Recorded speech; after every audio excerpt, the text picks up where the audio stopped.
Jesus Cristo é o Senhor no céu, na terra e debaixo da terra. Ele é santo. Hoy vamos a hablar, el último domingo que estuvimos juntos hablamos del gobierno de la iglesia, ¿se acuerdan? Hoy vamos a hablar de la administración de las finanzas de la iglesia. Está muy ligado a lo que estudiamos el sábado.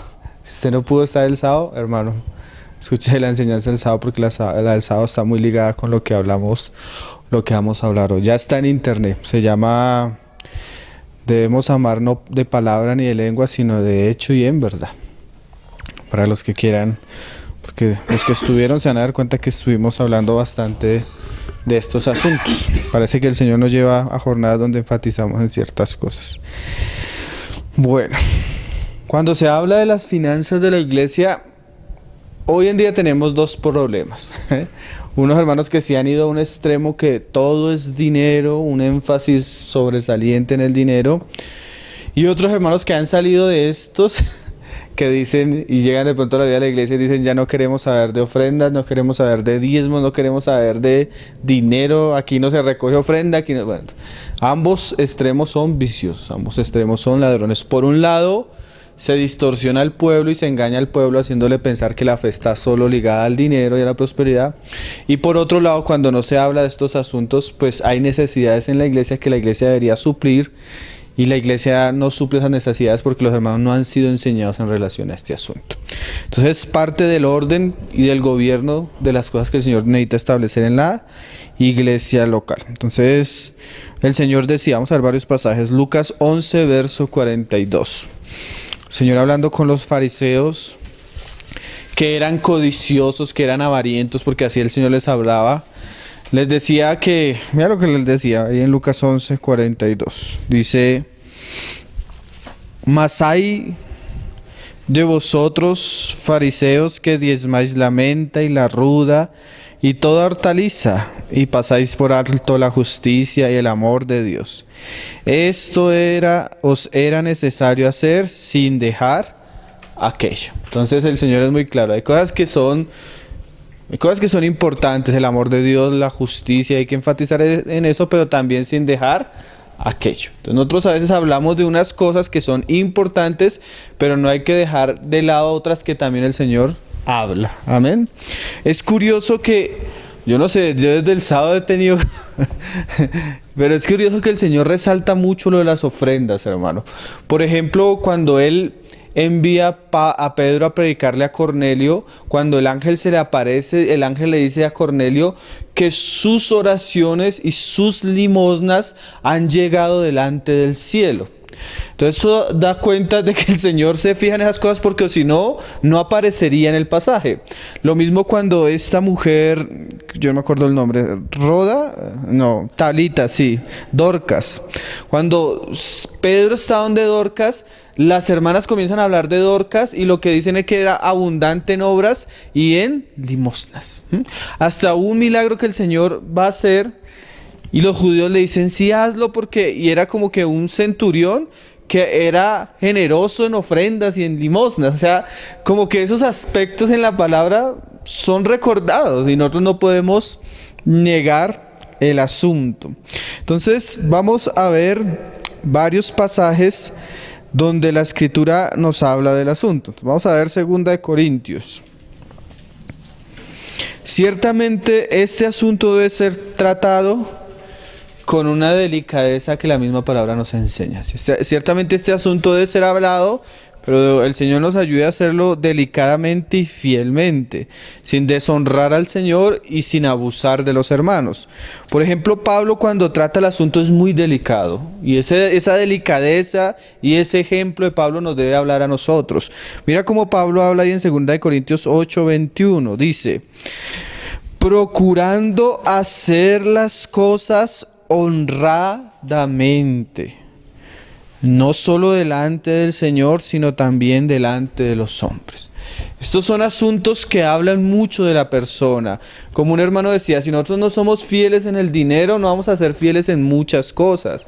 Nosotros no podemos confiar en una persona que no es fiel en asuntos de dinero y pensar que su doctrina o su práctica es buena, si en estas cosas tan prácticas, tan del corazón del hombre, la persona es incorrecta. Y Pablo dice que no solo en estos asuntos debemos ser honradamente honrosos delante del Señor, sino delante de los hombres.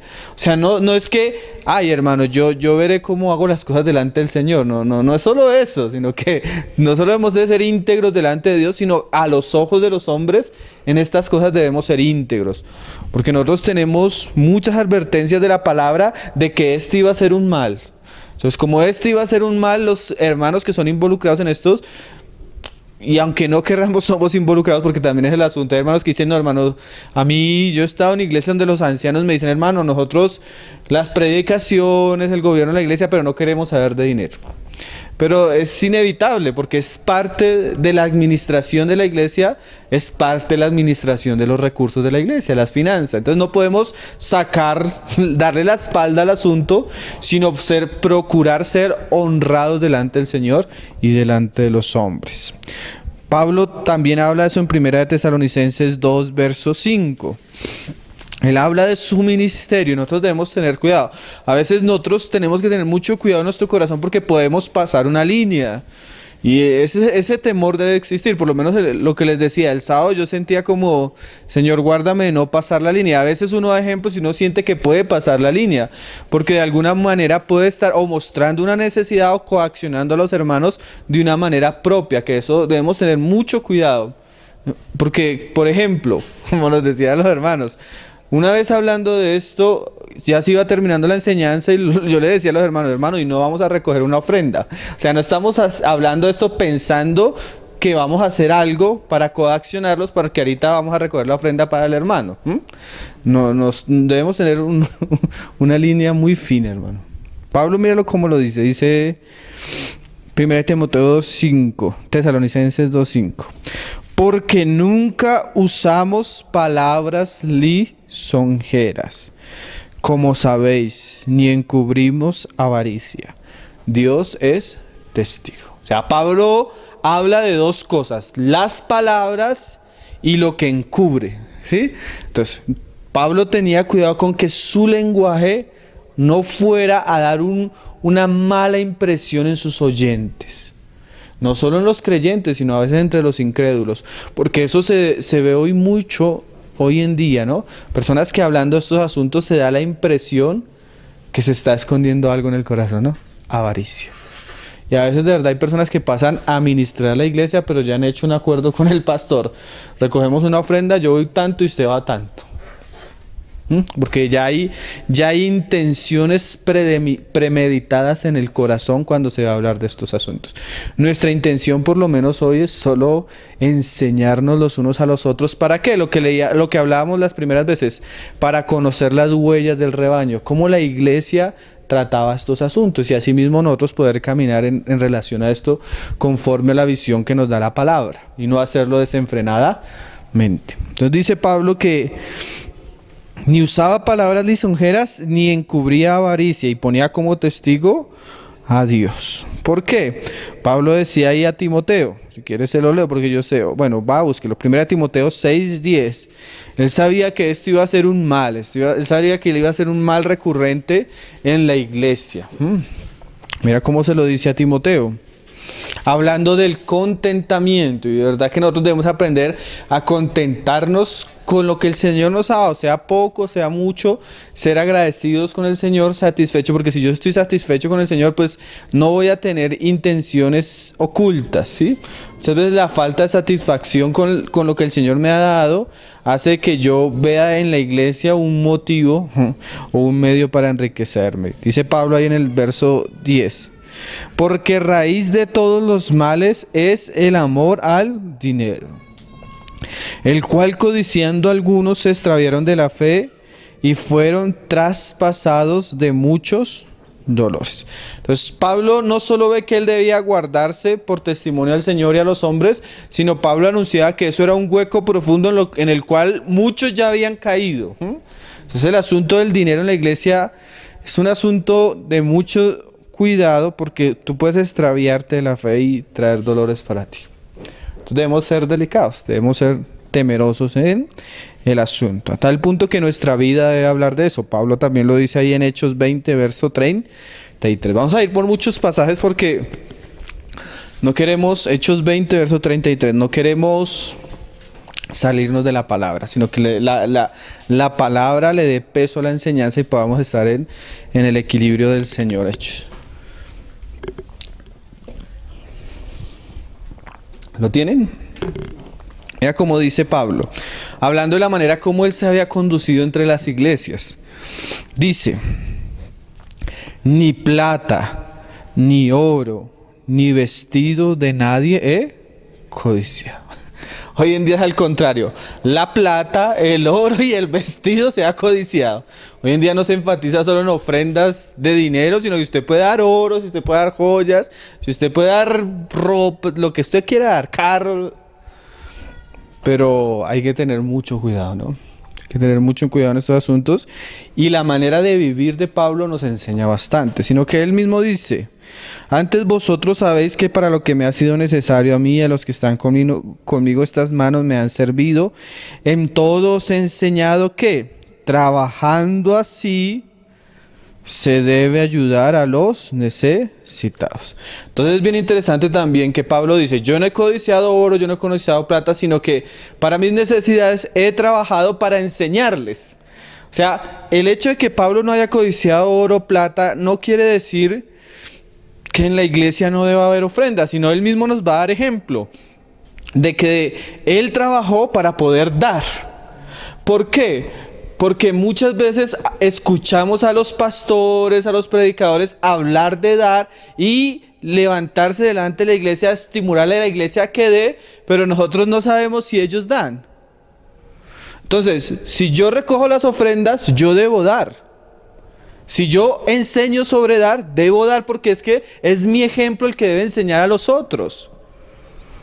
¿Sí me estoy haciendo entender? O sea, si yo hablo de esto, mi vida debería dar un ejemplo, no de que estoy codiciando para mí, sino que yo he aprendido a trabajar y he aprendido a dar también. Porque esto también se aprende. Entonces debemos aprender a enseñar con nuestro ejemplo. De que así como hacemos muchas cosas para el Señor, parte de nuestra devoción incluye ser generosos hacia los asuntos de Dios. Entonces los pastores, los ancianos, los diáconos, los que presiden, los obreros, deben darle ejemplo a la iglesia de que ellos son dadores alegres y enseñar por medio de su vida que es un asunto que hace parte de la fe. Mira cómo lo sigue diciendo. En todos he enseñado que trabajando así se debe ayudar a los necesitados y recordar las palabras del Señor Jesús que dijo, más bienaventurado es dar que recibir. Entonces Pablo recuerda la tradición oral del Señor Jesús, porque no hay un pasaje que lo muestre en los evangelios, que parte de la enseñanza del Señor era esto. El Señor enseñaba a dar. Pablo con su vida enseñaba a dar. Y la iglesia debe ser enseñada a dar. Y la iglesia debe ser enseñada a administrar lo que se da. Que para eso estamos hablando hoy. Hermano, y hasta ahí lo que hemos visto es una bendición dar. Es una bendición dar. Debemos ser enseñados en estos asuntos, a participar económicamente en los negocios del Señor. Una iglesia normal es una iglesia que debe tener recursos y debe administrar recursos económicos. Eso de que venimos de si hay gente robando, si hay gente abusando, si hay gente, ellos le darán cuentas al Señor. Pero por causa de esto nosotros no nos debemos cohibir en un asunto que la palabra nos habla. Amén. O sea, nosotros no podemos llegar al otro extremo de decir que no hay, porque hay gran cantidad de texto bíblico que nos habla del asunto. ¿Sí? Entonces una iglesia normal crece en muchos asuntos y adorna su doctrina, su amor, su fe en estos asuntos también que son prácticos. El sábado leíamos un pasaje, leámoslo.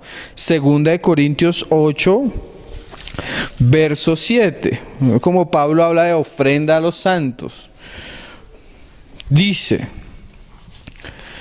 por tanto, como en todo abundáis, en fe, en palabra, en ciencia, en toda solicitud y en vuestro amor para con nosotros, abundad también en esta gracia. Esa gracia era un asunto de ofrendas.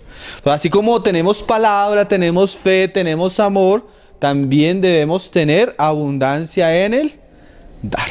Es parte de, es como leíamos el sábado, ¿no? Hay cosas que adornan la doctrina. Y como leíamos el sábado, si tú tienes amor en tu corazón, pero ves necesidad en el hermano y tú no le suples la necesidad, ¿dónde está el amor de Dios en ti? Es parte de nuestro amor, es parte de nuestra fe, porque una fe, como leíamos el sábado, sin obras es muerta. Y una de las obras que se enseña a la iglesia es esto. Ahí en el mismo pasaje vemos que el asunto de el dar en los negocios del Señor es una gracia. Mira cómo lo dice ahí el 8.1, dice: asimismo, hermanos, os sabemos saber la gracia de Dios que se ha dado a las iglesias de Macedonia. Entonces, el que la iglesia sea generosa, el que la iglesia del Señor le permita participar de sus asuntos por medio del dinero, es una gracia del Señor. También la Biblia habla que es una obra. 2 Corintios 8:6 dice: de manera que exhortamos a Tito para que tal como comenzó antes, asimismo acabe también entre vosotros esta obra de gracia. O sea, es una obra, es parte de las obras que nosotros hacemos como creyentes. De gracia, ¿por qué? Porque usted no tuviera nada si no lo hubiera recibido. O sea, el Señor le ha concedido a usted un trabajo, sus manos, para que prospere, y es una gracia del Señor que usted pueda trabajar. Entonces, ahora en esa gracia usted puede también dar. También la Biblia nos habla que es parte del servicio de la iglesia. Ahí en el verso 4 dice: pidiéndonos con muchos ruegos que se les concediese el privilegio de participar en este servicio. Entonces la Biblia habla que es un servicio, que es una obra, que es un don de Dios, que no debemos quitarle a la iglesia, pues la iglesia debe ser enseñada en esto. Bueno, ¿cómo se debe dar? Vamos a hacer preguntas. Primero mirar lo que el Señor enseñó el Señor Jesús. Ahí en Mateo 6, verso 1. Vamos a aprender un poco de estas cosas y eso nos va a dar tranquilidad. Y también a los hermanos que están entre nosotros llegando, ¿por qué no hacemos ciertas cosas? Y por qué sí hacemos ciertas cosas. Vamos a leerlo. Mateo 6, verso 1. ¿Qué dijo el Señor? Ahí Reina Valera resalta Jesús y la limosna, ¿sí? Tiene el título. ¿Qué era la limosna? La ofrenda para los pobres, para los necesitados. Porque esa es una de las direcciones que debe tener la ofrenda entre nosotros. Pero entonces nos sirve como un principio de la manera como debemos dar. Pues nosotros debemos aprender de Jesús. El Señor dijo: y por todo el mundo enseñar las cosas que yo os he enseñado. Entonces el Señor lo enseñó a los discípulos para que ellos nos dejaran las escrituras, nos enseñaran a nosotros. Dice: guardaos de hacer vuestra justicia delante de los hombres para ser vistos de ellos, de otra manera no tendréis recompensa de vuestro Padre que está en los cielos. Cuando pues des limosna, no hagas tocar trompeta delante de ti como hacen los hipócritas en las sinagogas y en las calles, para ser alabados por los hombres. De cierto os digo que ya tienen su recompensa. Mas cuando tú des limosna, no sepa tu izquierda lo que hace tu derecha, para que sea tu limosna en secreto, y tu Padre que ve en lo secreto te recompensará en público. Entonces, la esencia de la enseñanza es que la ofrenda o la limosna debe ser secreta, que no debe estimularse un ambiente donde se haga público, porque eso trae gloria a la persona y le roba la recompensa que va a suceder en los cielos. Entonces, ¿de qué nos enseña eso? Por eso usted va a ver entre nosotros que aunque a veces se hace un llamamiento público a la ofrenda, el dar es secreto. O sea, no es bueno, por ejemplo, que se diga: ¿dónde están los 100 valientes de Gedón que van a dar 500? Y usted diga: yo, y otro diga: yo. Entonces, 1, 2, ¿cuántos más? Otro: yo. Entonces, ya no es secreto. Ya usted está perdiendo su recompensa porque ya se hizo público. Y eso caracteriza a ¿quiénes? A los fariseos. ¿Y a quiénes más? Y a los hipócritas que hacen cosas para ser vistos. Otra cosa, vamos a recoger la ofrenda. Entonces pasa el hermano con la bolsita. Ya no es secreto, ya es público. Y el Señor enseñó: no debe ser así entre vosotros. Debe ser algo entre tú y el Señor. El principio de la ofrenda es que es algo entre nosotros y el Señor. ¿Por qué? El Señor, yo pienso que guarda el corazón de los hermanos. Por ejemplo, bueno, entre nosotros pasa mucho. Por lo menos, por ejemplo, yo voy a visitar una iglesia.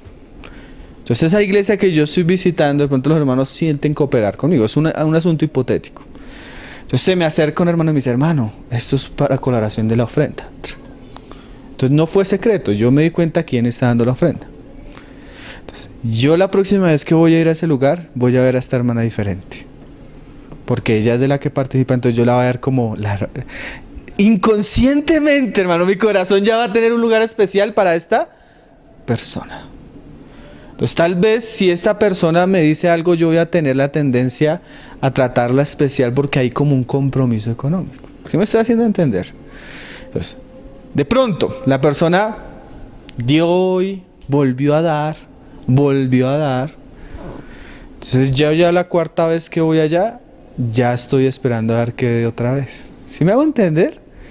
Comienzan a haber unos compromisos. Y a veces esos compromisos no son del Señor. En cambio, si esa persona lo da de una manera secreta, no va a haber compromiso entre ella y los que reciben. El principio es en secreto. Si usted no puede, pues mándelo con otra persona, haga que no sea visible. Ese es el principio del Señor, eso es lo que nos enseñan las Escrituras. ¿Qué no debe hacer? Esto debe ser un asunto en secreto, no público.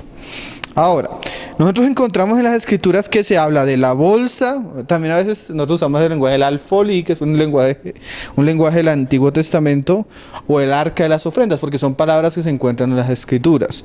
El alfolí era como el granero, porque es que antiguamente los israelitas ofrendaban era semillas y era lo que estábamos leyendo ahorita en esto. Entonces era un asunto donde ellos tenían que guardar, de ahí comían los levitas, Pero, a veces se usa ese lenguaje. Entonces, ¿qué deberíamos tener nosotros para la ofrenda? Pues deberíamos tener un asunto donde los hermanos puedan llegar a ofrendar secretamente. Una cajita, una bolsa, ¿sí? La caja de las ofrendas. Mira, ahí en Lucas 21 aparece que el Señor estaba mirando la caja de las ofrendas. Es bien interesante ese lenguaje. Lucas 21, verso 1. Mira lo que dice. Levantando los ojos, vio a los ricos que echaban sus ofrendas en el arca de las ofrendas. Y también vio a la viuda. O sea que el Señor todo lo ve, pero es curioso que Él hable de estas cosas. ¿No le parece a usted? Estaba mirando a ver quién estaba dando, cómo estaba dando, cuánto estaba dando. Entonces nosotros no necesitamos hacer una tesorería como hacen en muchos lugares. Que tienen la lista y usted le pone cuánto pone y se le pone ahí cuánto está esto. No, nosotros confiamos que el Señor sabe cuánto da usted y cuánto doy yo. Es un asunto que ve Cristo, amén. Pero lo que sí muestra este pasaje es que hay un lugar donde se van a echar las ofrendas. Entonces, ¿qué se recomienda en una iglesia local? Que los hermanos tengan un baúlcito, un cajoncito, una bolsita donde los hermanos sepan que lo que apartan para el Señor lo pueden dar ahí, sin que nadie los vea. Entre más secreto sea, mucho mejor. Juan 12 nos habla que el Señor tenía una bolsa. Hasta se nos dice quién administraba la bolsa. Un pastor de la prosperidad de nuestros tiempos. Pedro. Judas. Juan 12, verso 6 dice. Pedro, cuando la ofrenda de el frasco de alabastro y María comenzó a dice, y Juan dijo, pero dijo esto, o sea, dijo que se iría a los pobres, no porque le interesaban los pobres, sino que porque él administraba la ofrenda. Entonces seguramente no iba a pasar primero para los pobres, sino iba a pasar por sus manos. Entonces a él le interesaba una ofrenda tan grande como la que acaba de hacer esta mujer. No porque se cuidara de los pobres, sino porque era ladrón. Y teniendo la bolsa, y ese es el problema de nuestros días, hermano, hay mucho ladrón que tiene la bolsa. Eso es terrible, hermano. Hoy en día hay muchas iglesias que el que administra la bolsa es el ladrón y sus hijos. Porque se volvió un negocio hasta familiar. ¿Y qué hacía este ladrón? Sustraía de lo que se echaba Pero lo que estamos viendo no es a Judas sustrayendo, sino el principio que encontramos en la palabra. Ellos tenían una bolsa donde seguramente estaban lo que se recibía. Juan habla de eso después, ahí en Juan 13, verso 29. Cuando el Señor le dice a Judas que vaya y haga lo que tenía en su corazón en la cena. Y entonces Judas salió y los hermanos pensó, como él administraba la ofrenda, entonces pensaron que de pronto iba a comprar. Y ahí nos muestra para qué se usaba la ofrenda. Dice, porque algunos pensaban, puesto que Judas tenía la bolsa, que Jesús le decía, compra lo que necesitamos para la fiesta o que diese algo a los pobres. Entonces estos pasajes que nos muestran que en el ministerio del Señor había un lugar donde se guardaban ofrendas, que seguramente había muchas personas que participaban con el ministerio del Señor Jesús. Hasta hay pasajes donde se nos dicen los nombres, ¿sí? Se nos dice el nombre de varias mujeres del círculo cercano al Señor que participaban con sus bienes. Entonces había una bolsa y había una administración de la bolsa. El Señor se la entregó a Judas. Qué cosas, ¿no? Que los hijos del diablo están muy ligados a la bolsa, hermano. El Señor nos guarde. Entonces, la iglesia localmente, viendo este ejemplo, debe tener un lugar donde los hermanos ofrenden y den lo que han apartado para el Señor de una manera secreta, de una manera... Pero también este pasaje nos muestra que eso debe ser administrado. Vamos a ver un poco de la administración de las ofrendas. Hay un pasaje ahí en Corintios 8, 2 Corintios 8, verso 19. Ese pasaje vamos a estar viendo bastante. Donde nos habla no solo de la ofrenda, sino de la administración de la ofrenda. No de la administración de la ofrenda local, sino una ofrenda que se está recogiendo extralocalmente.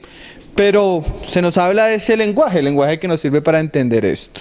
Que también se ve en Judas, también se ve en Juan, en los pasajes que leíamos. Dice, ahí en el verso 19, 8-19.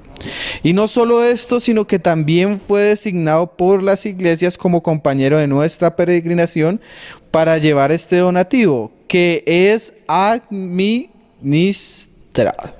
Entonces el pasaje nos habla de que la ofrenda debe ser administrada. O sea, la ofrenda, por eso hablábamos hoy de la administración de las finanzas de la iglesia. O sea, esos recursos que se recogen, que los hermanos dan a la iglesia, deben ser administrados. ¿Por quién? Ya en este caso la Biblia nos habla de no por Judas, sino la iglesia nos habla de un grupo de personas que tienen el encargo de esto. ¿Quiénes son estos? Los diáconos. La iglesia tiene un gobierno, como hablábamos la vez pasada, los ancianos, los obispos, pero aún ellos no son los encargados de este oficio. Ellos deciden en qué se debe administrar los recursos, pero los que tienen el encargo de llevar a cabo y los que mantienen los recursos son los diáconos. Entonces vamos a ver que la Biblia nos habla no solo de ellos, sino de las características y cómo eran elegidos. Hechos 6 nos lo muestra, nos muestra ese principio y más adelante Pablo lo complementa. Hechos 6, verso 2. Entonces se acuerdan que hubo como una murmuración acerca de que no se estaban abasteciendo las viudas de los griegos y hubo murmuración entre los hermanos. ¿Por qué? Porque aunque los apóstoles lo estuvieran haciendo de una manera genuina, porque no hay evidencia de que ellos tal vez estaban haciendo lo que hacía Judas, sí es bueno que en estas cosas siempre todo sea claro, porque eso se puede prestar para murmuración. Entonces los 12, ahí en el verso 2 dice, los 12 convocaron a la multitud de los discípulos y dijeron, no es justo que nosotros dejemos la palabra de Dios para servir a las mesas. Entonces los que tienen el gobierno de la iglesia y están llamados a un ministerio de la palabra y de la oración no deberían ocuparse en esto también, y no es justo y no es bueno, como hemos dicho. ¿Por qué? Porque si la persona tiene la autoridad y además tiene los recursos, pues fácilmente comienza a desviarlos. Entonces hay que tener mucho cuidado con eso. Y entonces, ¿qué dice? Entonces, ¿qué se debe hacer? Buscad pues de entre vosotros. Más adelante se dice que a la iglesia le pareció. Entonces, ¿quién escoge los diáconos, hermano? La iglesia. Ese es otro principio. La iglesia, y mira que él dice a 7 varones de buen testimonio. Entonces, la iglesia que conoce a los hermanos, que conoce la vida de los hermanos, que tiene testimonio de los hermanos. La iglesia es la que debe escoger las personas que administran el dinero. ¿Sí? No era el hombre de confianza de Pedro, no era el hombre de confianza de Juan, sino debe ser la iglesia. Y dice que se escogieron a 7 porque la ofrenda era abundante. ¿Cuántos diáconos debe tener una iglesia? Según la necesidad. Hay iglesias que 3 diáconos ya sobran porque la ofrenda pues no es. Pero hay iglesias que sí deberían tener varios porque la ofrenda es abundante. Según la cantidad de recursos, así mismo debe ser la administración, porque no solo era, aquí ellos tenían que manejar el dinero, seguramente tenían que comprar comida, tenían que repartirla, y tal vez un trabajo para 2 o 3 era mucho. Depende de la necesidad y depende de la manera como se desarrolla la iglesia, debe también de tener administradores de recursos. ¿Cuál es el principio acá? La iglesia escoge, pero no escoge a cualquiera tampoco. Hombres de buen testimonio. Llenos del Espíritu Santo y de sabiduría, a quien encarguemos de este ejemplo. Nosotros dimos un mensaje en Sasaima hace como Nosotros dimos un mensaje en Sasaima hace como 3 años sobre el ejemplo de Esteban, hablando de los diáconos y las cualidades de los diáconos. Muy bueno, no podemos enfatizar. Lo importante es que vemos que son personas que se les ve la vida del Espíritu, que tienen fe, que tienen buen testimonio y que tienen sabiduría. ¿Sí? Porque para administrar los recursos no podemos poner una persona que tenga mal testimonio. Por ejemplo, una vez estuvimos visitando unos familiares en un lugar y ellos participaban de una congregación. Y en esa congregación se había escogido a los pastores. Y el pastor, imagínate, ni que era el diácono, el pastor, el que estaban eligiendo en esos días como pastor, era un hombre que tenía varias denuncias porque había estafado a la ciudad en varios contratos que él había hecho como ingeniero. Entonces los mismos hermanos decían, ¿cómo van a poner a una persona como pastor que tiene un mal testimonio? No solo entre nosotros, sino la ciudad entera sabe que es un sinvergüenza y que ha robado recursos, y ponerlo a administrar las cosas de la iglesia, ¿no? Nosotros debemos tener cuidado de personas que no tengan un buen testimonio. Si no tiene y a veces los hermanos los defienden. Hace poco en Estados Unidos un pastor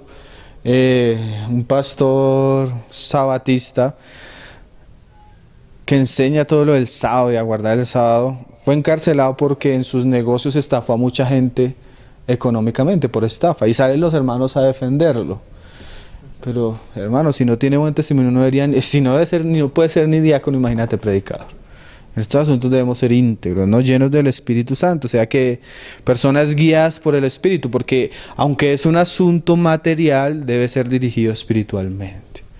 Sí, hay que personas de sabiduría, o sea, que sepan cómo administrar, porque a veces nosotros hemos hecho ofrendas en lugares y cuando preguntamos qué se hizo con la ofrenda nos damos cuenta que no se supo administrar. Por ejemplo, si llega una ofrenda para los santos pobres, la ofrenda es grande, no se debe repartir todo inmediatamente a los pobres, sino los hermanos deben tener la ofrenda y en la medida que ellos van teniendo necesidad, se les va supliendo. ¿Sí me va a entender? Necesitamos sabiduría para suplir las necesidades. A unos se les debe dar más, a otros menos, según la necesidad. Y eso debe ser meditado, se les debe dar según la necesidad. Entonces necesitamos personas sabias, así como Salomón, que digan, Señor, ¿cómo debo administrar? Dame sabiduría. Personas sabias que tengan este trabajo. La Biblia habla de que el diaconado es un ministerio, o sea, es un trabajo que se debe ejercer en la iglesia. Pablo nos da un poco más de detalles. 1 Timoteo 3, verso 8. Pablo viene hablando de los ancianos y ahora comienza a hablar de los diáconos. A Tito también le pone otros ingredientes, los mismos que dice acá. Pero estos son cosas que nos hablan de los administración. O sea, cuando hablamos de administración de las ofrendas, hablamos de personas que tienen este encargo en una iglesia local. Mira lo que dice ahí en el verso 8, 3:8. Los diáconos asimismo deben ser honestos. O sea, no podemos poner una persona que no es honesta. Por ejemplo, si yo sé que el hermano en sus negocios, tiene una empresa, un negocio, y yo sé que el hermano en sus negocios a final de año maquilla sus recursos para no pagar impuestos, pues ¿cómo lo vamos a poner de diácono? Está acostumbrado a hacer trampa, ¿sí? O es un hermano que hace contratos de trabajo y cuando uno va a mirar los clientes, todos tienen problemas con él porque no es honesto. O sea, si una persona no puede ser honesto en lo secular, no puede ser honesto en lo espiritual. Tiene que tener testimonio aún de los de afuera. ¿Ah? Porque es que a veces nos pesa más el corazón. Por lo menos el día que vayamos a nombrar diáconos entre nosotros, muy seguramente más de uno va a decir, ay, es que este hermano me cae bien, me parece, no, pero debe pesar es que lo que está escrito. Honestos, sin dobles, o sea, sin doble cara, sin dobles intenciones, personas íntegras, que tú sepas quiénes son, que no tengan cosas escondidas, que a veces uno, y deben ser personas de buen testimonio, o sea, que conozcamos cómo trabajan, cómo viven, su casa, su familia, todos esos asuntos son importantes. No dados a mucho vino. ¿Por qué? Porque el alcohol y la bebida nos quita el equilibrio, nos quita la sobriedad, eso es peligroso. No codiciosos de ganancias deshonestas. No puede ser una persona que tenga intenciones como lo tenía Judas. ¿Qué debe ser además? Que guarde el misterio de la fe con limpia conciencia. O sea, puede ser una persona que aunque es llamado a administrar recursos, él debe tener una fe clara, con una conciencia clara y que haya sido fiel en relación a esto. Los diáconos deben ser los hermanos que más van a las reuniones de enseñanza, deben ser instruidos, preparados, deben ser personas comprometidas con el asunto. ¿Qué nos enseña la palabra? Mira lo que dice ahí, y estos también sean sometidos a prueba primero. O sea que primero se escogen, no para ni siquiera nombrarlos como diáconos, sino para ponerlos a prueba. Si no pueden ser fieles, pues se mira a otros.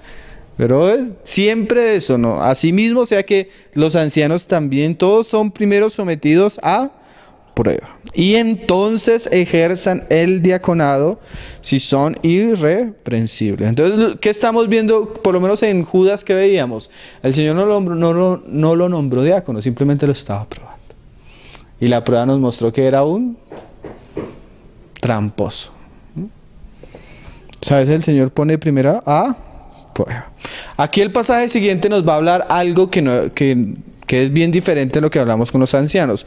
Cuando se habla de los ancianos no se incluye a la mujer.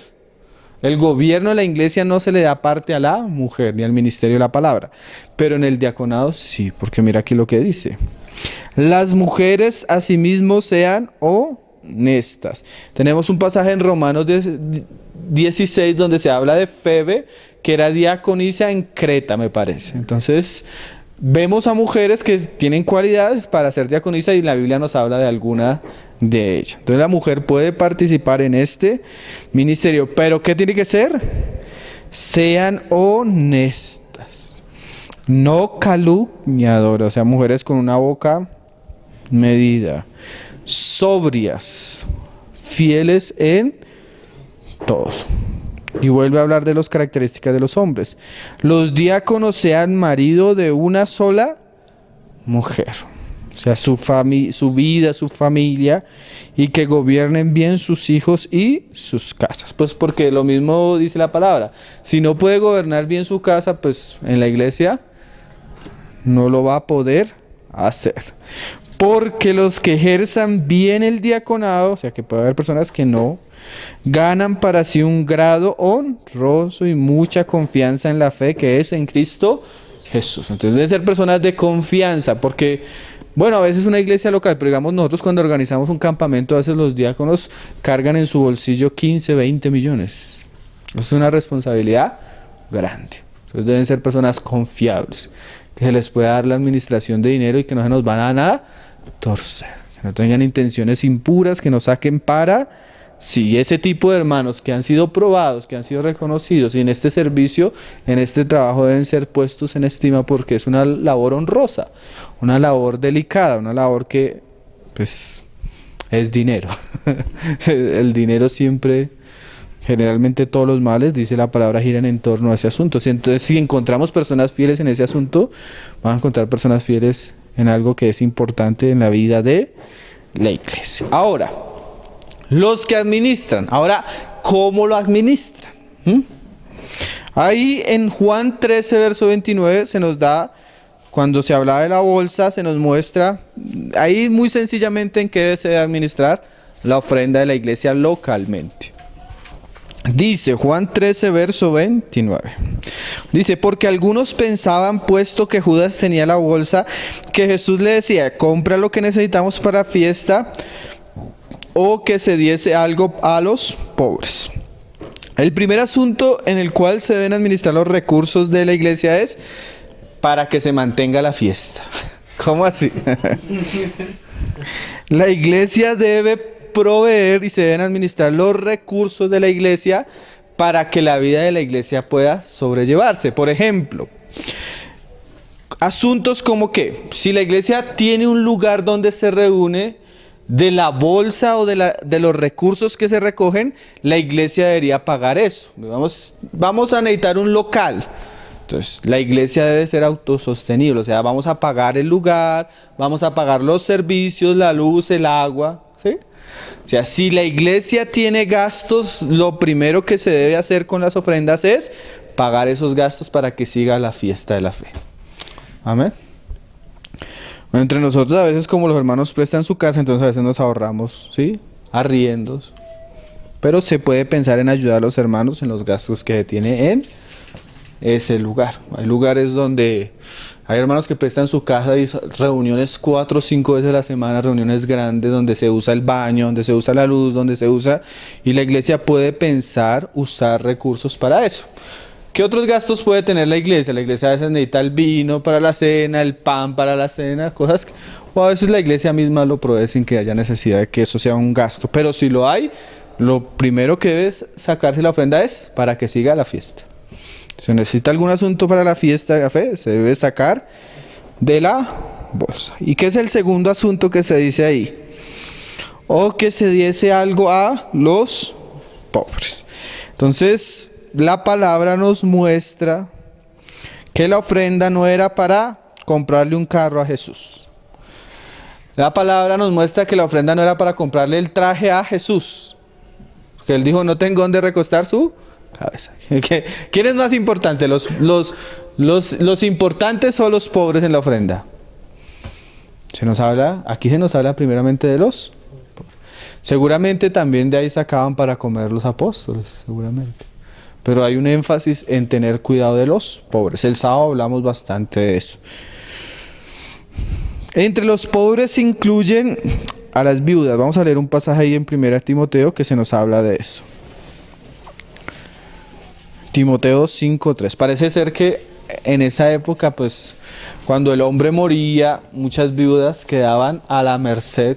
Que la mujer en esa época no era como ahora que trabaja, que es profesional, sino en esa época era dependiente del hombre. Entonces cuando el hombre moría, muchas de ellas quedaban en pobreza, sus hijos huérfanos quedaban en miseria, y cuando sucedía esta realidad en la iglesia debía tener cuidado de ellos. Siempre se nos recalca desde el Antiguo Testamento las viudas, los huérfanos. Sí, entonces nosotros debemos saber que una parte de la ofrenda es para el sostenimiento de la iglesia, los asuntos de la iglesia, y otra parte si hay necesitados, verdaderamente pobres. Pablo nos dice más adelante que los hermanos que administran deberían tener una lista. No sabemos si en la lista se incluyen, pues seguramente si hay gastos de la iglesia, entonces en primer lugar gastos de la iglesia. Segundo lugar, los nombres de los necesitados en la iglesia. Eso es lo que vamos a leer, eso es administración, eso es lo que enseña la Biblia, eso es lo que Pablo enseñaba en las iglesias, eso es lo que nosotros debemos aprender ahora. Dice, ahí en el verso 3, 1 Timoteo 5, verso 3, honrad a las viudas que en verdad lo son. Usted más adelante se va a dar cuenta que ese honrad es esto, es ayudarles, es participar con ellas de la ofrenda. Y esa palabra honrad es bien interesante, ¿por qué? Porque no es que estamos haciendo sentir a los pobres más pobres y les estamos dando limosna. Ya ese lenguaje no se usa en la iglesia. ¿Por qué? Porque debe haber misericordia aún en el dar. Los que son diáconos que van a darle al pobre deben tener misericordia al pobre, porque tal vez ellos pueden estar en una situación como ellos. Entonces no se les está dando una limosna, sino se les está honrando. ¿Sí ven la diferencia? Tú le das al pobre limosna y lo haces sentir miserable. A los pobres de la iglesia se les muestra el amor y la gracia de Dios, honrándoles, dándoles a participar de la ofrenda con un buen espíritu y con un buen corazón. Y dice, honrar a las viudas, que en verdad lo son. O sea, porque hay pobres viejecitas, hay mujeres yo no sé, yo conozco viejitas que tienen casa, tienen pensión, reciben arriendo, tienen negocios, y usted va a hablar con ellas, y no, hermano, la pobre viejecita no tiene que comer, sino esto, y esto, y esto, y esto. Porque a veces las personas tienden, y más en los mayores, yo he visto eso en los ancianos. Ancianos tienden mucho a mostrar su necesidad, pero tienen casa, tienen carro, tienen bienes, tienen recursos, tienen pensión y...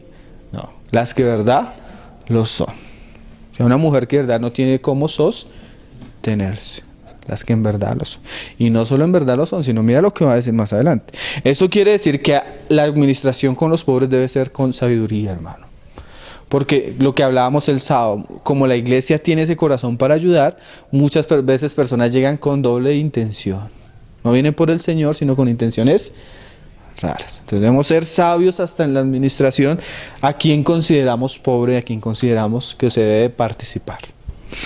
Dice, pero si alguna viuda tiene hijos o nietos, y se sobreentiende que son hermanos, aprendan estos primero a ser piadosos con su propia familia. ¿Qué quiere decir eso? No podemos cargar a la iglesia la obligación de personas que tienen familia y esa familia les puede suplir. Y más si son hermanos. Entonces toca enseñarle a los hijos, a los nietos, a sostener a sus madres, a sus viudas, porque si no lo hacen, dice Pablo, que son peores que los incrédulos. Y han negado la fe. El que no provee para los suyos es peor que un incrédulo. Entonces, viudas verdaderamente viudas, que no tengan ni familia. Y a recompensar a sus padres porque esto es lo bueno y agradable al Señor. Más la que en verdad es viuda. Y lo mismo el pobre, el que en verdad es pobre. Pobre en el sentido que no tiene que comer. Pobre en el sentido que no tiene dónde vivir. Porque a veces hay que ayudar al hermano, pero el hermano tiene 25 años, todas sus fuerzas y no trabaja. Eso dice la palabra, eso dice... Nosotros lo hablamos una vez acá. El hombre debe enseñársele a trabajar, ¿qué? Sosegadamente. Entonces, ¿qué dice?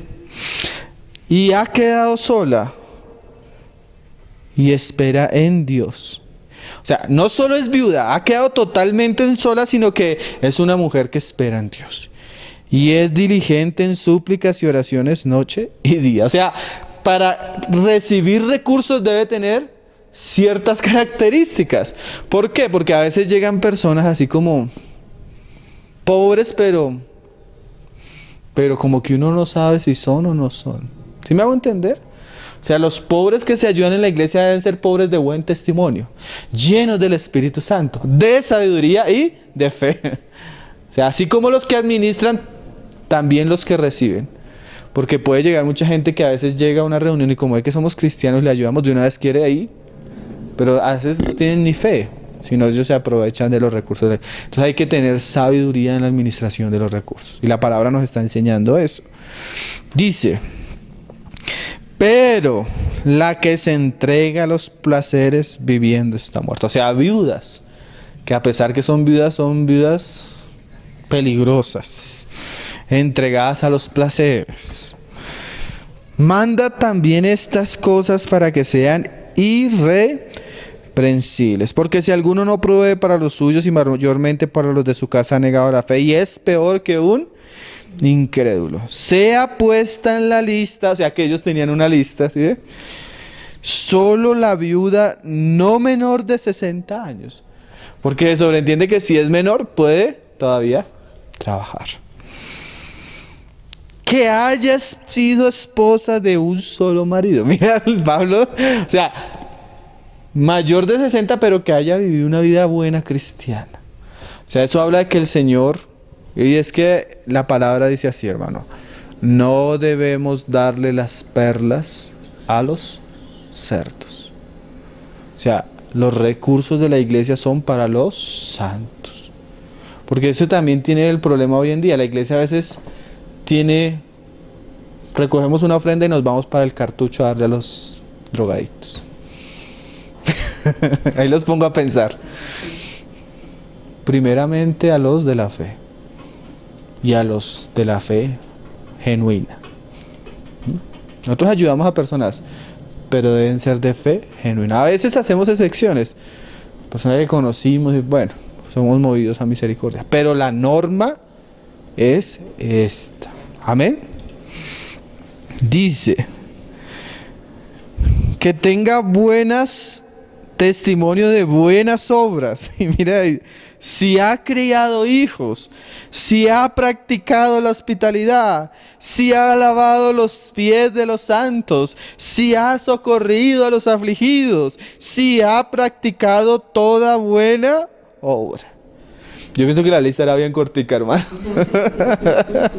Porque hay muchas cualidades y esto es sabiduría, hermanos. No solo a las viudas, a los pobres. Esto es sabiduría, hermano. Esto es sabiduría. No es dar por dar. Es dar para suplir la necesidad de los pobres santos. Amén. Hermanos que tengan buen testimonio. Porque hay lugares donde me dicen los hermanos, es que solo viene por la ofrenda. Pero no es santo, no ora, no es hospitalario, no es diligente, no cría a su familia, se le ayuda y los que reciben son los hijos que son los sinvergüenzas, borrachos y no trabajan. Entonces, no. Pero viudas más jóvenes no admitas, porque cuando impulsadas por sus deseos se rebelan contra Cristo, quieren casarse. Bueno, más adelante explica que eso no es un asunto malo, pero... Entonces, ahí en el 16, si algún creyente o alguna creyente tiene viudas, que las mantenga y no sea grabada a la iglesia. O sea, el principio también es no se puede grabar a la iglesia, hermanos. O sea, no se puede cargar a la iglesia con asuntos que la iglesia no tiene obligación.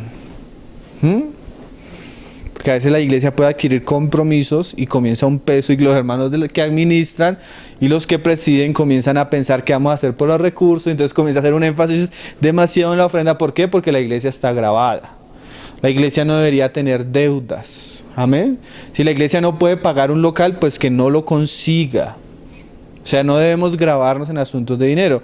Porque yo conozco muchos pastores, hasta familiares que me dicen, hermano, es que estoy hablando con el pastor tal, y no sabe qué hacer porque no tiene el dinero para pagar el local, no tiene dinero para pagar los recibos y no tiene dinero para vivir, porque la iglesia no da lo suficiente para eso. Entonces, ¿qué es lo que nos enseña eso? Que la iglesia no debe ser grabada, ni la ofrenda debe ser pesada, porque si no vamos a tener que manipular el asunto para recoger ofrendas. Entonces lo posible es que la iglesia misma no tenga gastos innecesarios, deudas, cosas como esas no deben ser para nosotros. Amén, eso es lo que estamos viendo por la palabra. El otro asunto, que no quisiéramos mencionarlo, pero es que está ahí. Los pobres, o sea, la iglesia misma, los pobres y los ancianos que... Vamos a leerlo ahí en el 17. Los ancianos que gobiernan bien sean tenidos por dignos de doble honor. Ahí estamos entendiendo el lenguaje de honor anteriormente. ¿Quiénes son estos? Mayormente los que trabajan en predicar y enseñar. O sea, si hay hermanos entre nosotros que se han dedicado totalmente a la obra, a la enseñanza de la predicación de la palabra, la iglesia debe en su administración ayudarles para que sobrevivan, que coman, que tengan lo necesario, que no pasen necesidades. Y ahí el verso que se usa mucho. Seguramente Pablo tiene libertad para decirlo porque no era un anciano, sino él era un apóstol. Entonces está enseñando a la iglesia a cuidar de los hermanos. Porque la escritura dice, no pondrás bozal al buey que trilla y digno es el obrero de su salario. No que el anciano tenga un salario, pero sí por causa de su trabajo los hermanos deben estar en disposición de ayudarle. Lo que dice Pablo en otro lugar. ¿Será que es mucho que aquellos que nos dan los bienes espirituales nosotros les sirvamos con los materiales? Entonces, bueno, vamos a dejarlo hasta ahí. Además, esto es el aspecto local. la administración local. Pero la palabra nos muestra que si nuestro corazón se ensancha, también se debe ensanchar nuestra ofrenda, en el sentido de que la administración de la ofrenda puede salir del ambiente local. ¿En qué aspectos? Vamos a verlo. Filipenses 4, verso 10. ¿Ya están cansados? Yo quiero que completemos el tema para no dejarlo cortado. Nos quedan solo como 40 versículos. Filipenses 4, verso 10. Aquí vemos otro asunto. La iglesia en Filipos, que era una localidad, tuvo carga del Señor por participar de su ofrenda con el ministerio que el Señor le había dado a Pablo en la obra. ¿Qué dice esto? ¿Qué es esto? O sea, Pablo no tenía un sueldo de las iglesias, ni les daba cobertura a las iglesias y a cambio recibía un salario. Eso no existía. Estos hombres dependían de Dios.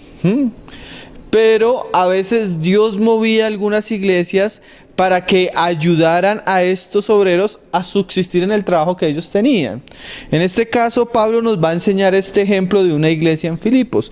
No es una obligación, pero si el Señor mueve a una iglesia en un lugar a participar de la obra y de la expansión del reino del Señor, esa iglesia debe hacerlo. Por ejemplo, hay iglesias donde los hermanos en su mayoría todos tienen bienes en este mundo. Todos tienen abundancia, no hay pobres, los hermanos se reúnen en las mismas casas de los hermanos, no hay viudas, hay una ofrenda abundante. Entonces, ¿qué se debe hacer eso? Yo he llegado a lugares donde los hermanos gastan los recursos celebrándole el cumpleaños a los otros hermanos. La fiesta de fin de año. O sea, se administran los recursos de manera abrupta. O sea, no se piensa en el Señor, no se piensa en la obra. Pero si hay una iglesia que tiene recursos y sus recursos no son... O sea, no se necesitan gastarse localmente. La iglesia puede estar orando en el Señor para participar en la obra del Señor, la extensión del reino. Y en este caso vamos a ver el ejemplo de Pablo. Pero hay muchos tipos de ministerios que expanden el reino del Señor. El ministerio, bueno, ayúdeme. Pues es que no quiero hablar yo porque es literatura, los hermanos que tienen ministerios de radio, los hermanos que ayudan huérfanos, que tienen ministerios con drogadictos y que necesitan recursos, y la iglesia tiene abundancia, la iglesia puede participar de eso. En los otros asuntos creemos que es un asunto obligatorio, o sea, prioritario, las necesidades de la iglesia, los pobres. Pero si hay abundancia y la iglesia tiene los recursos, ella puede participar en otros asuntos que tienen que ver con el reino del Señor. Amén. Pues mira el ejemplo que dice Pablo ahí en el verso 10. En gran manera me gocé en el Señor de que ya al fin habéis revivido vuestro cuidado de mí. O sea, que ya lo habían tenido. Entonces, volvieron a tener cuidado de algo. ¿Qué era esto? Pablo viajaba por algunos lugares y predicaba, y habían iglesias que no participaban con él en el dar y en el recibir. Y había iglesias a las que él no los recibía, como la iglesia de Corintio. ¿Por qué? Por la misma situación de la iglesia de Corinto. Había crítica, había murmuración contra él, había muchas cosas. Entonces él mismo se abstenía de recibir de ese tipo de iglesias. Y había lugares donde él tenía que trabajar, pero también había iglesias que participaban con él en el dar y en el recibir. O sea que la iglesia puede tener carga por participar con ciertos hermanos que tienen un ministerio a la obra y que viajan predicando y trabajan en el Señor. Dice, de lo cual también estabais solícitos, pero os faltaba la oportunidad. O sea, el Señor le había puesto a ellos esa solicitud de hacerlo. Y en el 14 dice, sin embargo, bien hicisteis en participar conmigo en mis tribulaciones. Y sabéis también vosotros, oh filipenses, que al principio de la predicación del evangelio, cuando partí de Macedonia, ninguna iglesia participó conmigo en razón de dar y recibir, sino vosotros solos. Y a veces un ministerio como el que tenía Pablo, y al comienzo tal vez donde no era conocido, el Señor mueve a esta iglesia porque este ministerio iba a tener mucho impacto. Y el Señor movió a la iglesia localmente de Filipo para participar en esto. Y dice, pues aún a Tesalónica me enviaste una y otra vez para mis necesidades. Mira qué corazón tan amplio el de los filipenses. no solo administraban para ellos, sino constantemente tenían cuidado de Pablo, de la obra del Señor.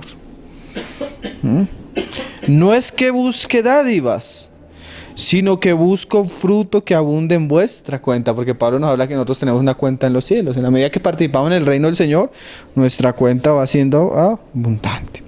Pero todo lo he recibido y tengo abundancia, estoy lleno. O sea, Pablo no estaba mostrando la necesidad para que le dieran más, sino, gracias, pero estoy lleno. Dice, habiendo recibido de Epafrodito lo que enviasteis. Y mira cómo Pablo habla de esto: olor fragante, sacrificio acepto, agradable a Dios. Entonces, ¿qué nos está mostrando la Escritura? Que esto es algo grato al Señor, en el que la iglesia puede involucrarse. En la medida que ella pueda participar del reino de Dios, de las obras que expanden el reino de Dios, es algo grato y agradable al Señor. Entonces, extralocalmente la iglesia puede participar en este tipo de ministerios, como el participar en la obra que el Señor le había encomendado a Pablo. Eso fue una carga que el Señor le dio a la iglesia de Filipo y seguramente a otras. Al comienzo él dice que solo ella. Entonces, qué bueno. Ahora, Romanos 15, verso 26. Ya vamos acabando. Faltan 30. Ahora, extralocalmente no solo se puede pensar en los santos pobres de la casa de Dios donde vivimos, sino puede haber situaciones como en este caso, que se había anunciado una sequía para la región de Judea. Entonces las iglesias de los gentiles recogían ofrendas para los santos pobres en Jerusalén y en estos lugares. Entonces a veces no son los pobres en nosotros, sino a veces son los pobres en otros lugares. Dice Romanos 15, verso 26. Porque Macedonia y Acaya tuvieron a bien. O sea, esto es algo que decide ¿quién? La iglesia local. Por ejemplo, nosotros nos enteramos que los santos en tal lugar están pasando necesidad. Entonces hablamos entre nosotros y tenemos a bien delante del Señor recoger una ofrenda, o de lo que hay de la ofrenda apartar algo para los hermanos. Porque Macedonia y Acaya tuvieron a bien hacer una ofrenda para los pobres que hay entre los santos que están en Jerusalén. Y es bien interesante, la ofrenda no era para la iglesia en Jerusalén, la ofrenda era para los pobres en Jerusalén. ¿Sí? O sea que si nosotros recogemos una ofrenda y la hacemos llegar a los hermanos, no es que los hermanos van a apartar un dinero a cada uno de los hermanos, sino los hermanos van a administrar la ofrenda que le llegó para los pobres. Porque es que a veces nosotros hemos hecho eso, hermano, mandamos una ofrenda y llega al lugar y se reparte a todos, y los que tenían necesidad solo recibieron un poco y los otros que ya tenían recibieron más. Y ese no es el principio. El principio es que a los que les sobró, su abundancia le dé a los que les faltó. ¿Para qué? Para que no haya necesidad. Pues les pareció bueno y son deudores a ellos, dice Pablo. Porque si los gentiles han sido hechos participantes de sus bienes espirituales, deben también ellos ministrarles de los materiales. Entonces vimos 5 aspectos, seguramente de pronto hay más, yo quise enfatizar esto, pero ahí el Señor nos irá dando entendimiento más.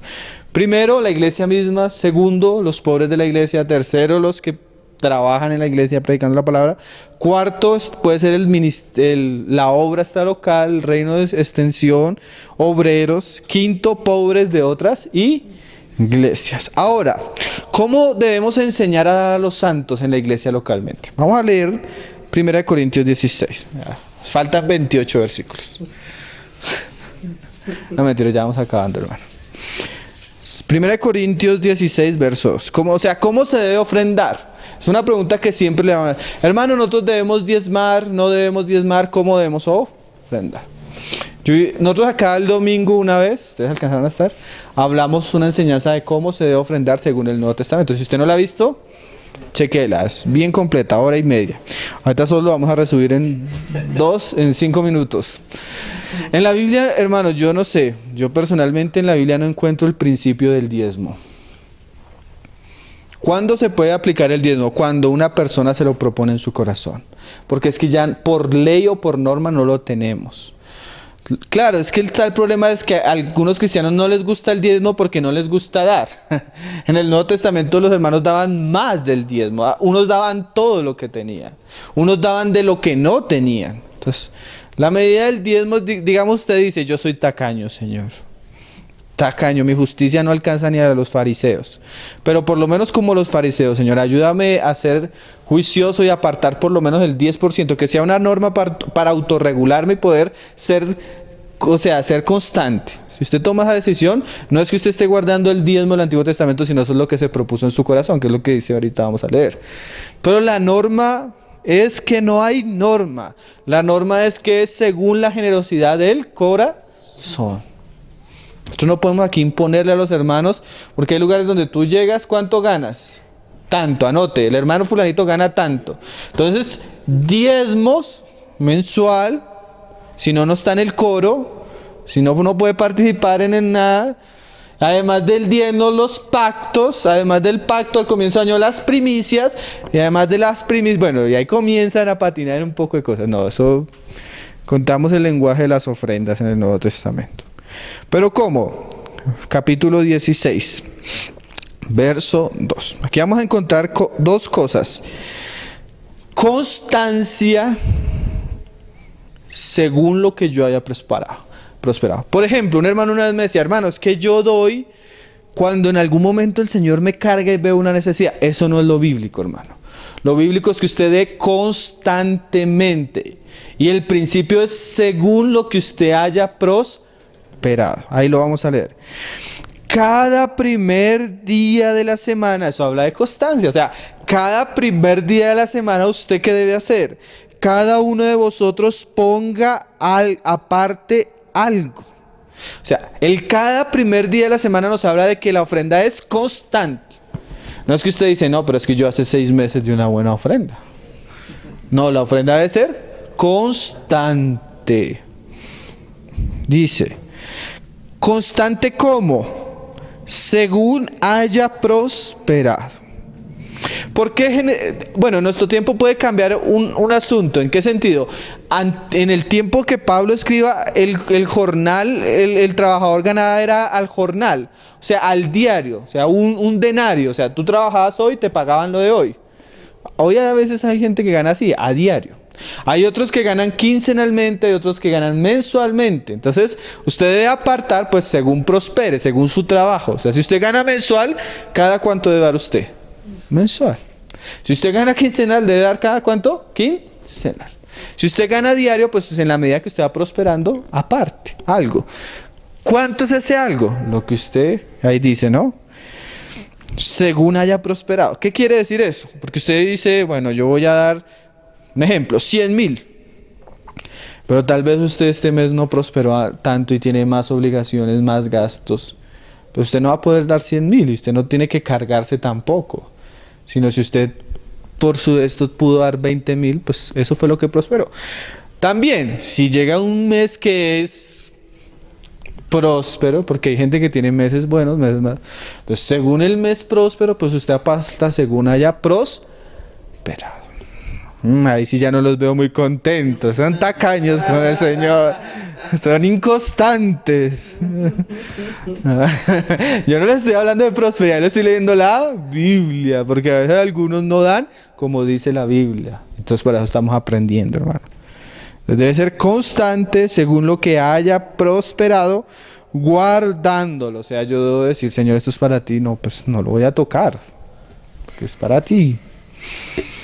Para que cuando yo llegue no se recojan entonces ofrendas. También guardándolo quiere decir que es puesto ahí en la cajita y es apartado. Segunda de Corintios 9:7 nos habla de otros asuntos. O sea, constancia, según la prosperidad. 9 verso 7. La Biblia nos enseña cómo dar, hermano. Mira ahí cómo dice, cada uno de el diezmo. No, ahí no lo dice, hermano. Yo no estoy en contra del diezmo. Si usted, ¿qué dice ahí? Como propuso en su corazón. Si usted se propuso dar en el corazón el diezmo, délo. A veces es bueno tener una norma, porque es que uno tiende a ser más tacaño. Y dice que nuestra justicia debe ser mayor que la de los fariseos. Ellos dan el diezmo así. Entonces no debemos ser Pero el asunto aquí es cada uno de como propuso en su corazón. Y cuando lo haga, dice la palabra, no con tristeza, ni por necesidad. O sea, eso que se enseña de que del 10 que el Señor se lo va a multiplicar al 100, eso es necesidad. Entonces yo doy no porque tengo en mi corazón participar en los negocios del Señor, sino tengo en mi corazón que me va a prosperar. Entonces, no debe ser por necesidad. O sea, no se debe enseñar a los hermanos a dar por necesidad. Aunque la Biblia enseña que los que dan generosamente, el Señor también a sí mismo les recompensa. Porque ahí dice, ¿no? Dice que el Señor ama al dador. Porque Dios ama al dador alegre. O sea, al Señor le gusta a la persona que da voluntariamente como propuso en su corazón. Entonces, principios que se deben enseñar a la iglesia, hermanos, demos constantemente, demos según lo que hayamos prosperado, y la medida o el monto es como usted se lo proponga en su corazón. No queremos imponerle a cada uno, sino es un asunto de, como hablábamos el sábado, entre más cerca usted esté de Dios, usted va a ser más generoso, porque es una cuestión de amor. Entre más lejos usted esté del Señor, más va a gastar en celular, más va a gastar en esto, más va a gastar en cosas que no son importantes. ¿Sí? ¿Qué es lo que pasa? Lo que pasaba en los tiempos de Esdras, que tenían una bolsa, un saco roto. Entonces guardaban para ellos, pero cuando ellos miraban se les estaba yendo en otras cosas.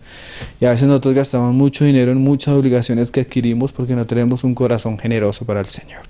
El Señor nos enseña también a ser dadores alegres. ¿Cuándo no se puede recibir una ofrenda, hermanos? La Biblia también nos habla de eso. Hoy me hicieron una pregunta en relación a eso. Tercera de Pedro, capítulo 1, verso. Tercera de Pedro. Y este hermano ya está añadiéndole al Evangelio. Tercera de Juan, hermanos, capítulo 1, verso 7. No sé por qué me vino Pedro. Tercera de Juan, capítulo 1, verso 7. Hablando que hombres que salieron, pero también eso nos muestra un principio, hermano. Dice, porque ellos salieron, 1 verso 7, porque ellos salieron por amor del nombre de Él, sin aceptar nada de los gentiles.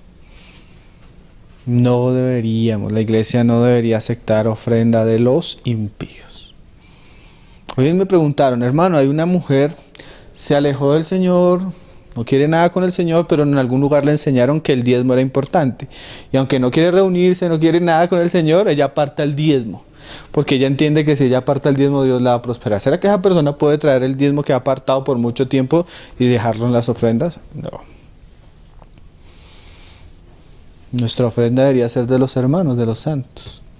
Los impíos, pues, debemos enseñarle que antes de recibir esas ofrendas deben arrepentirse y creer. ¿Sí? Porque a veces nosotros recibimos ofrendas, adquirimos compromiso, y cuando tenemos compromiso a veces bajamos el evangelio y no le mostramos a la persona que está perdida porque tenemos la intención de que ofrende. Hoy en día yo he escuchado testimonios en Radio Cristiana y hasta personas me han acercado a contar, no, que el de la tienda, el de la cantina aprendió el principio de dar y de recibir. Entonces el de la cantina no se reúne, pero él aparta el 10% y lo da a la iglesia porque él sabe que eso le prospera el negocio. Y la iglesia recibe eso. Eso no... la ofrenda es algo santo, hermano. De los santos y administrado de una manera santa. Como hemos estado hablando hoy. Ahora... ya terminando, vamos a leer 2 Corintios 8. Terminando el último pasaje. Cuando la ofrenda, la administración es local, pues debe ser administrada por los diáconos, bajo el gobierno de los ancianos. Pero cuando la ofrenda es extralocal, también la Biblia nos enseña cómo debe ser administrada. Nosotros tenemos que aprender porque en ese paso, en estos puntos hemos tenido problemas. El Señor nos enseñe por su palabra. Y después de los chicharrones es que nos damos cuenta que la palabra hablaba del asunto. ¿Cuándo es un asunto extralocal? Por lo menos el ejemplo de las Escrituras. Pablo tiene carga porque algunas iglesias han dispuesto a apartar una ofrenda para los santos pobres. Entonces la ofrenda debe ser administrada. O sea, no es un asunto que pueden manejar los diáconos porque es algo que se sale de la autoridad que ellos tienen localmente. Entonces, ¿ahí qué se hace? Mira lo que nos enseña Pablo. Dice, ahí en el 8:16, pero gracias a Dios que puso en el corazón de Tito la misma solicitud por vosotros, pues a la verdad recibió la exhortación, pero estando también muy solícito por su propia voluntad, partió para ir a vosotros. Y enviamos juntamente con él al hermano cuya alabanza en el Evangelio se oye por todas las iglesias. Y no solo esto, sino que también fue designado por las iglesias como compañero de nuestra peregrinación para llevar este donativo. Entonces tenemos aquí a varias personas involucradas: Pablo, Tito y un hermano escogido y designado por las iglesias. Entonces, yo sé que en nuestros días tenemos muchas facilidades. Tenemos varias facilidades de bancos, transacciones, ¿sí? Y a veces pues, pero si miramos bíblicamente, las ofrendas de la iglesia las deben administrar santos, localmente y extralocalmente. ¿Qué quiere decir eso? Hay unas iglesias en un lugar que tienen necesidad. Pues hagamos algo. No vamos a mandarla por un banco porque es que puede pasar algo. O el banco te cobra. Vamos a escoger hermanos. Las iglesias que van a participar, escojamos un hermano que vaya con el obrero que va a ir para que administre el asunto y sea a la luz. ¿Me hago entender, hermanos? Y no solo la iglesia escogía a un hermano, y Pablo también escogía a un hermano, que era en este caso ¿quién? Tito. ¿Sí ven cómo todo se hace a la luz? Porque imagínate, una vez habían unos hermanos que perdieron la comunión porque algunos que habían salido de nosotros llegaron a hablarles cosas extrañas, como los de Jerusalén salían de nosotros pero nadie los había enviado, causaron problemas. Y después se iba a recoger una ofrenda y uno de los hermanos de las iglesias decía, no, pues mandémosla con estos hermanos. Y yo decía, ¿cómo vamos a mandarla con estos hermanos si estos hermanos han causado división y les vamos a poner ofrendas en las manos? ¿Sí? Una ofrenda que habla de la comunión del cuerpo, pero ellos andan causando división. No podemos hacerlo.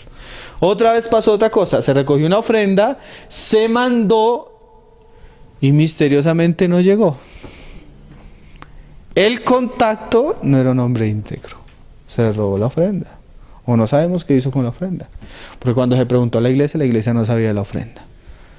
Todas estas cosas nos enseñan aquí que si se va a mandar un donativo a otros lugares, del lugar donde se recoge el donativo debe ir un hermano encargado por las iglesias. Y debe ir otro hermano que conozca las iglesias, que trabaje entre las iglesias, como era Pablo, que eran personas conocidas de buen testimonio y que cuando hicieran eso y volvieran dieran testimonio de cómo se había hecho el asunto. Porque a veces nosotros somos descuidados y tenemos que aprender. Si no sabemos cómo hacerlo, entonces directamente vamos a llevarlo nosotros mismos, para que no quedemos con la duda, llegó, no llegó, pasó, no pasó. Esas cosas nos enseñan o no. El Señor nos ayude. Dice, sigue diciendo, que es administrado por nosotros para gloria del Señor mismo y para demostrar vuestra buena voluntad, evitando que nadie nos censure en cuanto a esta ofrenda abundante que administramos, procurando hacer las cosas honradamente, no solo delante del Señor, sino también delante de los hombres. Enviamos también con ellos a nuestro hermano, cuya diligencia hemos comprobado, y era una persona también probada, repetidas veces en muchas ocasiones y ahora en muchas cosas, y ahora mucho más diligente por la mucha confianza que tiene en vosotros. Entonces son personas ¿de qué? De confianza. Por ejemplo, hace un tiempo nos pidieron a nosotros que si queríamos participar de una ofrenda y yo dije no, hermano. El hermano me miró como, ¿no tiene amor por los hermanos? Entonces, en mi corazón, y le dije al hermano, no tenemos confianza de que se haga llegar porque ya nos han pasado problemas. Entonces, si no se hace a la luz, si no se hace claramente, no cuenten con nosotros. Porque eso es lo que enseña la palabra. En asuntos de dinero tenemos que tener todo a la luz. Y si ha pasado algo, hay que sacarlo a la luz, hay que tratarlo y hay que... Me llamaron otros hermanos, no se hizo correctamente la vez pasada. Si se aclara lo que pasó la vez pasada, podemos participar. Si no, no. Deben ser a la luz, hermano. Y a veces eso no le gusta a algunos porque, pero es que el amor, sí, es que hemos visto que es de amor y misericordia, pero son las ofrendas de las iglesias que han sido consagradas por los hijos del Señor para el Señor. No podemos usarlo de manera ligera. Y estamos aprendiendo y en ese aprender pues hemos tenido cosas, pero el Señor nos está enseñando. Amén. Entonces, en cuanto a Tito, que es mi compañero, y Pablo da testimonio de él, y colaborador para con vosotros, y en cuanto a nuestros hermanos, son mensajeros. Es que imagínate, no era solo una ofrenda, no solo era dinero, sino son mensajeros de las iglesias y gloria de Cristo. Mostrad pues para con ellos ante las iglesias la prueba de vuestro amor y de nuestro gloriarnos respecto de vosotros. O sea que, aunque el asunto no sea local, si es extralocal, debe haber mucho cuidado, debe haber personas a las que se les recomiende el asunto y las que tengamos buen testimonio. Y no solo uno, sino iban involucrados varios. El Señor nos enseña, hermano. Entonces hoy, pues bueno, por lo menos hacía un vistazo general, vimos un poco lo que es la administración de las ofrendas de la iglesia. Vamos a orar. No sé si tengan preguntas en relación al asunto. Pronto alguna duda que haya surgido mientras compartimos. Una duda. Por ejemplo, bueno, digamos, pues a veces hay pues personas que nos visitan, son nuevos, y digamos ellos van a ofrendar, pero pues uno no sabe, hay que... Generalmente los nuevos no ofrendan. No, esa es la verdad, hermanos. Generalmente los nuevos no ofrendan. Los que tienen carga son los que generalmente ya tienen como que el Señor comienza a producir esas cosas. Pero si es creyente, pues ¿cuándo no se debe dejar? Cuando tenemos conciencia de que no es creyente o tiene malas intenciones. Lo que decíamos, cuando vemos que es del mundo, que él simplemente lo hace supersticiosamente o por cumplir un rito religioso, deberíamos decirle. Pero como también el baúl es secreto, pues si lo echan ahí. Solo que hay que tener cuidado. ¿Por qué? Entre los hermanos, bueno, no hay. Pero digamos, en el mundo católico, ¿qué hacen los sinvergüenzas? Meten uno de 50 falso y sacan 30. Los hermanos que administran la ofrenda, si bien no están ahí pendientes cuánto echan, sí deben estar pendientes de lo que pasa. Esa es su responsabilidad, los que administran la ofrenda. Porque puede entrar alguien que no sea creyente y en vez de meter, saque. Nosotros deberíamos tener una caja, vamos a cambiar eso, hermanos, donde solo entre y los únicos que puedan sacar sean los que la administran. Una caja con un candado. Solo entre y no puedan sacar. Porque la de nosotros es que cambiarla. Estamos, gracias al Señor por seguridad. Sí, generalmente los nuevos no, tampoco debemos prohibirle. Si alguien llega nuevo y es creyente y quiere, pues a veces hablarle a los hermanos, porque a veces también, hermano, acá cómo se ofrenda. Pues como no hay una parte en el culto donde digamos se va a recoger la ofrenda, entonces se piensa que no se recoge ofrenda, sino ahí está la caja. A veces lo recordamos como para que los hermanos lo sepan. Bueno, vamos a orar, hermanos. Los veo ya como cansados. Padre, te damos gracias, Señor, por tu palabra, Señor. Te damos gracias porque creemos que tú estás poniendo en nosotros muchas cosas en orden, ¿sí? Y te damos gracias porque el instrumento que es genuino para este trabajo es tu palabra, Señor. Enséñanos a conformarnos, Señor, al testimonio de tu palabra, Señor. Enséñanos a andar conforme a tu palabra, no como un mandamiento, Señor, sino voluntariamente, Señor. Con amor, con disposición, con diligencia, Señor. Con corazón sincero, Padre.